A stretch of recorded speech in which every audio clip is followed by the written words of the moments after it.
What is the VIBORA in Padel? The VIBORA is one attacking shot we play to win the point from the transition zone, hitting the ball with a lot of slice, making the ball go low after hitting the wall. VIBORA means snake, and we call this shot VIBORA because after hitting the shot, the ball will bounce, will hit the glass, and will go low like crawling as a snake. And this is because it's one shot that we have to add some power and some slice on the ball, because if not, the ball will not be able to do this.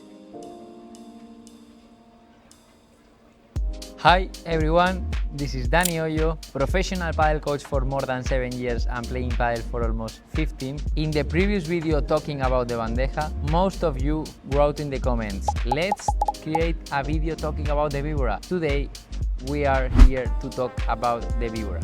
You will have better VIBORA after watching this video than Paquito Navarro. Well, maybe no, but subscribe. Position. Hit the VIBORA in the transition zone between the second panel and the baseline. After the opponent plays a lob, we will play one VIBORA.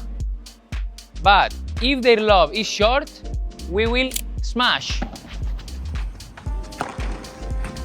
When the lob is longer and the ball is gonna bounce at the level of the baseline or even behind, what I recommend you is this. If you are arriving on time, you can be behind the ball and you have a solid and safe VIBORA, you can hit it from here.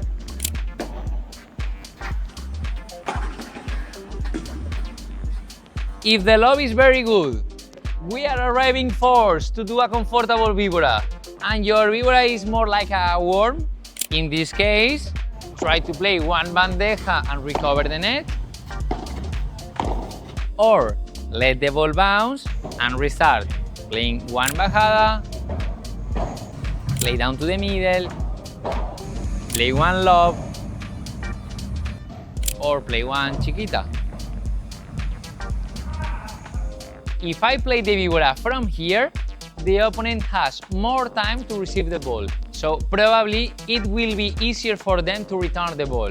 The VIBORA is a really fast shot, so if we are playing the VIBORA from this far and we play too hard, if they return my VIBORA from here, we will not have enough time to recover the net and come to do a comfortable volley.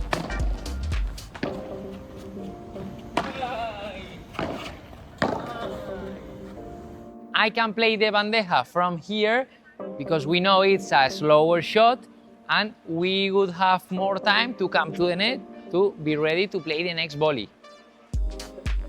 Remember, the VIBORA is an attacking shot, so please, if the conditions are not ideal or your VIBORA is not good enough, play bandeja, recover the net, and you will be able to attack with your volleys. It's starting raining again. We have to stop the recording session. Please, if you like our content, if you are learning from us, or only if you are learning. If you are not learning, so no. But please subscribe and like and support us, please. The technique of the VIBORA. First thing, the grip. This is the continental grip, the grip that we should use for every shot, volleys, ground strokes, every shot. If we want to play the VIBORA, we will turn a bit the racket, only a bit, because it's one shot that we need to brush the ball to play more slice. This is the grip, normal grip. This is fully taken and we will be a bit down. Okay, this part is not completely taken. And we put the index finger like this because we call this in Spanish gatillo. Okay, gatillo is a trigger in English and it's like a gun, boom, boom. Okay, shot.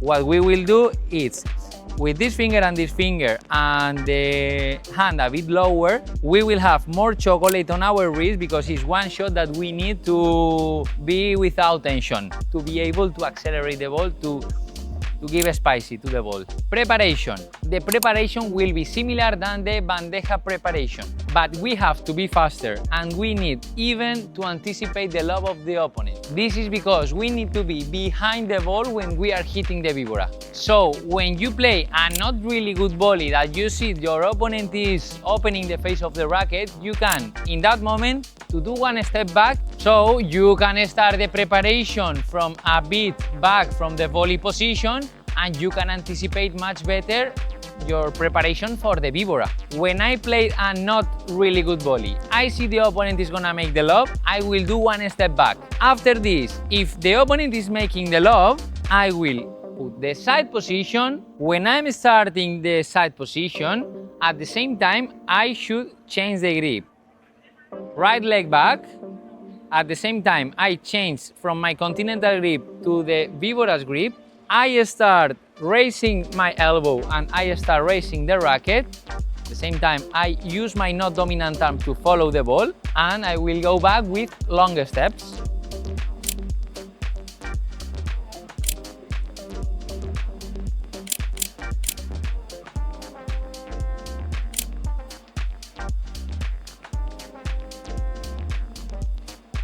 Where should we prepare the racket when we are hitting the VIBORA? When we are preparing this shot, I recommend you to do it from behind your head or from a bit higher. After that, on the impact point, we will see what's the difference between this. When we are arriving to the right position to hit, I need to see you stop, feel stable on the floor, and get ready because you will need to hit the ball as soon as possible. If it's natural for you to jump when you are doing the VIBORA, you can do it, but I think if you are watching this video it's because you don't have a really solid VIBORA. So at the beginning, I recommend you to make it from stop position, and then if it's natural for you or if you are mastering the shot, so you will be able to hit the VIBORA jumping.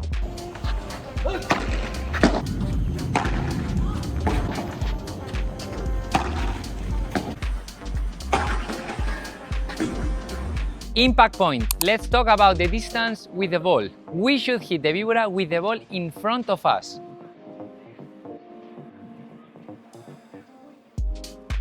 And we can set the distance using our not dominant hand. When we are hitting the VIBORA, our arm should be almost full extended. Not full, okay, and not flex. Almost full, okay? Because we will get the acceleration and the power of the ball extending our elbow.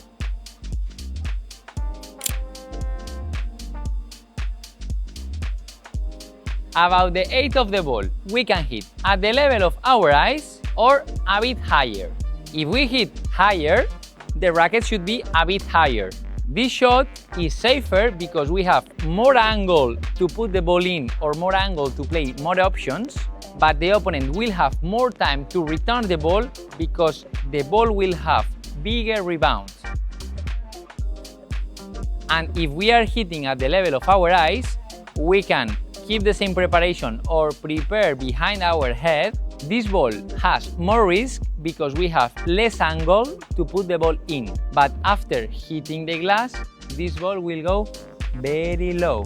So if you want to play safer, take it a bit higher. If you want to kill them, so take it a bit lower. Important detail, please. Take care of the level of our elbow. I saw a lot of players playing the VIBORA from here, and with this, we start going up.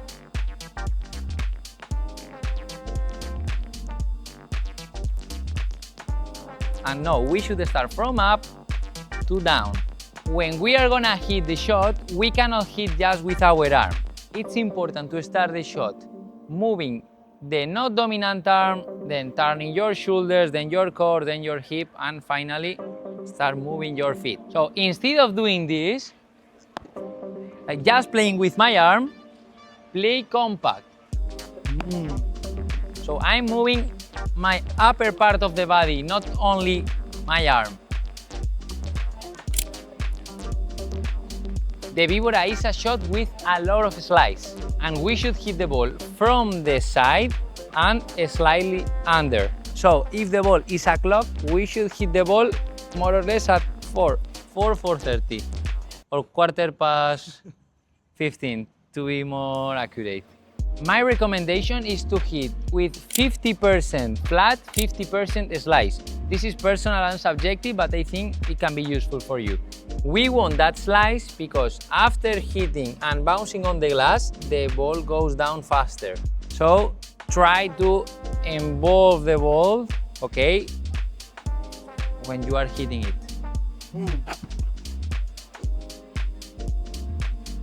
The last part of the technique will be the ending. If we did a good preparation and a good impact point, we just need to finish natural and compact. Don't finish too low because the ball will go to the net, or don't finish too high because the ball will go to the glass. We will grab the racket with our not dominant arm and then we will start going forward to close the net. The strategy: don't hit super fast, missing 1 out of 3 shots. This is like gambling. Your VIBORA should work 10 out of 10 times, because if your opponent sees you are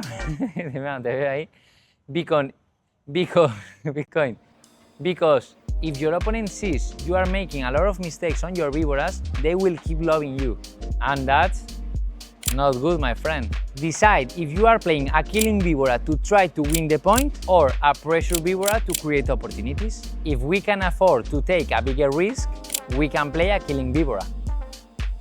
But if you want to play safer, play a pressure VIBORA. And remember, the difference between a killing VIBORA or pressure VIBORA is the height where we hit the ball, higher or lower, the power and the slice that we apply, and where the ball bounces. If the ball bounces here, very close to the glass, the ball will go parallel to the floor, like a snake.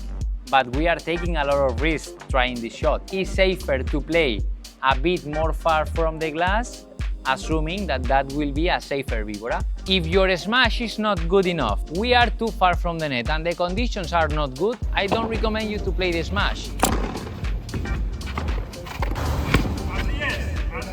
In this moment, I recommend you to play the VIBORA.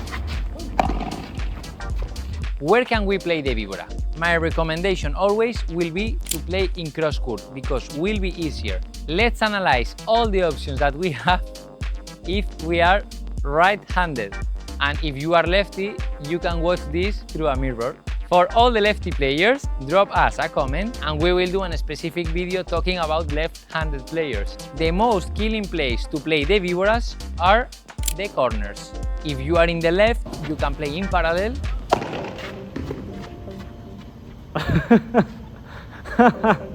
Or in cross court. And if you are on the right, you can play in parallel as well. ¡Esa! For right-handed players playing on the right side, you have 2 options when you play in cross court. First one, playing wall back and then side wall, or playing side wall and then wall back. This is something deep that we cannot explain in this video because we will make it really long, and we will talk about this in another video talking about the strategy of the attack. If you see a gap between your opponents, you can play down to the middle and it will be too hard for them to take it.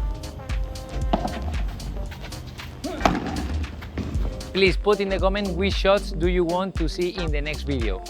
10% of the revenues for me. Please subscribe, because I also benefit of it. Take care.